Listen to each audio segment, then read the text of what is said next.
ajang pahala yang paling besar. Kata ulama, tidak ada dalam Islam ibadah yang umurnya dan panen pahalanya sebesar rumah tangga. Karena mulai akad nikah sampai cucu turun-temurun semuanya pahala. Mulai akad nikah kita sudah naik di atas sebuah bahtera. Bahtera ini namanya rumah tangga. Mau kita sedang tidur, mau kita sedang makan, mau kita sedang duduk, intinya kita sedang berada di sebuah bahtera namanya rumah tangga. Itu per detiknya kita sedang menjalankan ibadah sebenarnya.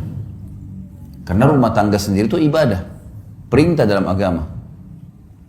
Dan saya akan masuk ke kiat yang pertama, mempertahankan rumah tangga adalah rumah tanggamu adalah ibadahmu. Maka ikhlaskan niatmu karena Allah. Itu yang paling pertama memang. Teman-teman sekalian, ikhlaskan niat. Menikah itu jangan karena disuruh oleh orang tua. Jangan menikah karena terdesak.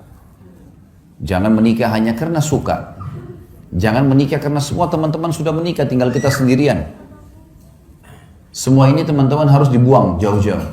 Kalau Anda di sini yang hadir sudah menikah dan dulu salah satu penyebab nikahnya karena 4 hal atau 5 hal tadi yang saya sebutkan itu, maka detik ini diubah niatnya. Karena kalau orang niatnya hanya karena disuruh oleh orang tua, niatnya hanya karena teman-teman sudah terlanjur nikah, sudah terlanjur ada rasa suka, ya, atau semua teman-teman sudah menikah sementara kita belum, akhirnya terdesak harus menikah. Ini semua tidak dinilai ibadah. Memang harus diniatkan, saya menikah karena perintah Allah dan Rasulnya. Sebagaimana kalau saya sholat karena perintah Allah dan Rasulnya. Sebagaimana kalau saya puasa Ramadan karena perintah Allah dan Rasulnya. Saya haji dan umrah karena perintah Allah dan Rasulnya. Coba bayangkan kalau ada orang pergi haji, tujuannya dari awal niatnya adalah belanja. Misal, nanti kalau saya di Mekah saya mau belanja ini, saya mau belanja itu. Kalau saya di Madinah mau beli ini dan seterusnya. Dicampur baur antara niat ibadahnya sama niat belanjahnya. Bahkan ada orang karena niatnya belanja, pada saat umroh buru-buru mau selesaikan. Gak dinikmati tawafnya, gak dinikmati sa'inya, gak dinikmati zikirnya, doanya, buru-buru. Bagaimana selesai, masuk pasar belanja. Beda dengan orang dasarnya niatnya ibadah. Orang kalau niat ibadah Bapak Ibu sekalian, maka semua jadi mudah. Saya kasih contoh. Kalau ada orang pergi haji, niatnya ibadah, haji itu capek loh. Berangkat dari Jakarta saja misalnya ke Jeddah 9 jam. Belum masuk ke Mekah sejam 2 jam sampai di hotel. Belum kita harus tinggal di Mina, di kemah, jumrah, panas matahari, desak-desakan sama orang.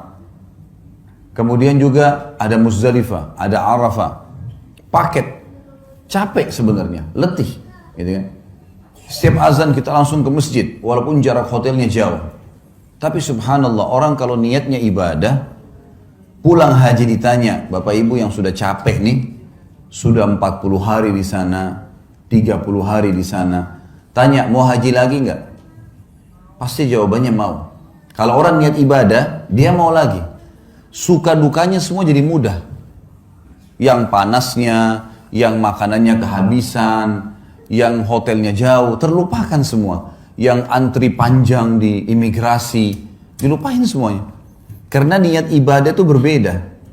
Orang kalau bangun sholat malam, dia niat memang ibadah karena mau berkomunikasi dengan Allah, mau beribadah kepada Allah, lain. Dengan orang yang hanya kebetulan pasangannya bangunin, supaya dia bangun sama-sama. Atau mungkin karena teman-temannya lagi kebetulan nginap, misalnya di satu tempat seperti ini, nginap, kemudian teman-temannya semua buat program bangun sholat malam, dan dia ikut-ikutan. Beda sekali. Makanya harus diniatkan dari awal ibadah. Ada sebuah kata kunci dalam masalah ini.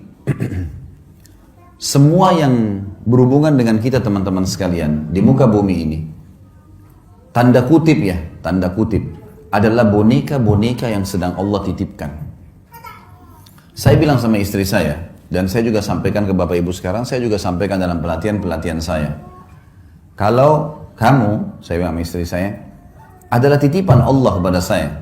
Saya anggap kamu tanda kutip boneka, tanda kutip yang Allah titipkan, mengatakan Khalid ini istrimu. Didik dia, lindungi dia, berikan dia hasil keringatmu, nafkahmu. Karena saya, maka saya akan berikan pahala, kau masuk surga. Saya bilang sama istri saya, sebaliknya, kamu juga begitu. Kamu nganggap saya, tanda kutip, adalah boneka, tanda kutip ya, yang Allah titipkan. Ini suamimu ya. Layani dia, cuciin bajunya, buatin masakannya, biologisnya, didik anaknya, jaga amanah rumahnya. Karena saya, kata Allah, saya kasih pahala, mati, masuk surga. Ini yang dimaksud dengan ibadah nih. Seperti itu kita memahaminya. Sehingga kita tidak pernah jenuh dalam menjalankan kewajiban.